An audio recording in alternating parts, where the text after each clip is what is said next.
Along the coast of North Carolina, two houses stand built just a few yards apart. They face the same storms, they endure the same winds and floods. One was built quickly, focused on appearance. The other was constructed slowly, anchored deep into the ground and beneath it.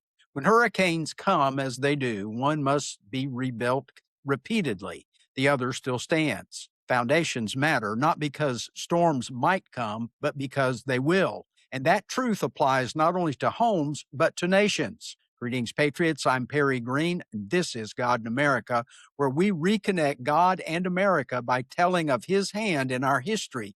Because when a nation remembers God, freedom has a future. Laws alone cannot sustain liberty. Only people shaped by Christ can do that. A nation's freedom depends on the strength of its moral foundation. In conspiracy theory circles, some have made statements such as, the storm has arrived, or the storm is coming.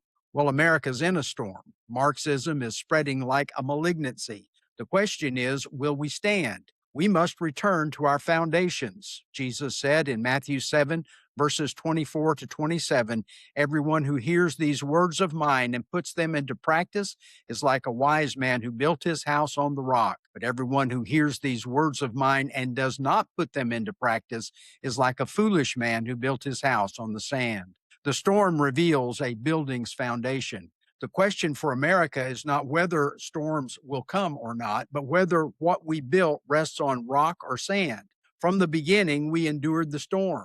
The American War of Independence was an underfunded resistance to the world's strongest empire. Unity, morale, and logistics were constant threats. Then we had the Articles of Confederation crisis. This was a near-failed first government that proved that liberty needs structure. On its heels was the War of 1812. National survival was tested again. The British burned the capital, but independence was reaffirmed.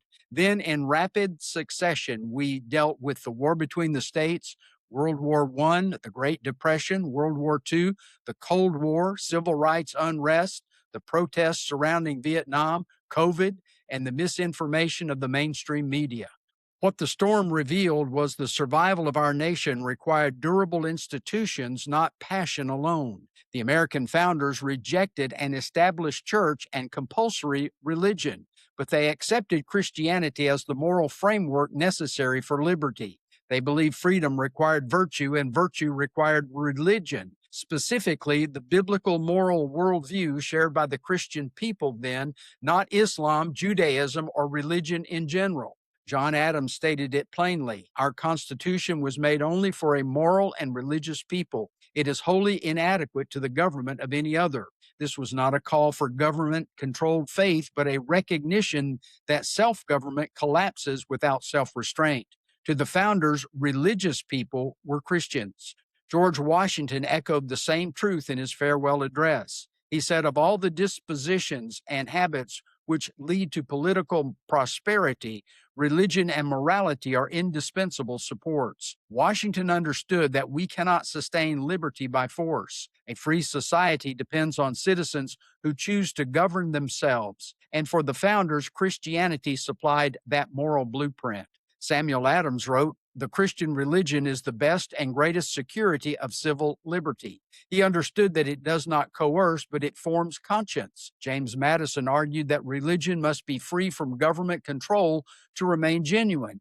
Thomas Jefferson insisted that no man should be compelled to support any form of worship.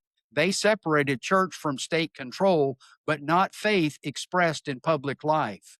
Today, we're told that moral neutrality is a strength, that faith must be private, that foundations don't matter if intentions are good, but storms are testing those assumptions. When morality collapses, freedom weakens. When truth becomes negotiable, law becomes arbitrary.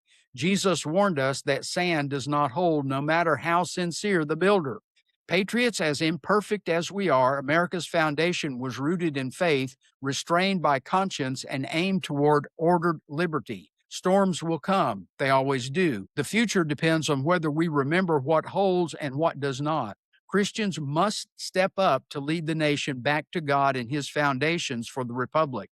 As one podcaster stated, if the godly won't, the godless will. In the next 24 hours, evaluate one area of your life where you may be building on convenience rather than conviction. Read Matthew 7, verses 24 to 27, and then take one practical step towards strengthening our foundation. It might mean spending time in prayer, reconciling a strained relationship, beginning a family devotional, encouraging your church leaders, or researching and voting for candidates who have a biblical worldview. Foundations are not strengthened in a single moment, but one faithful choice at a time. This is Perry Green for God in America, where faith strengthens the foundation and a strong foundation preserves freedom. Thanks for being with us today. Until next time, let's keep the light of our solid foundation burning.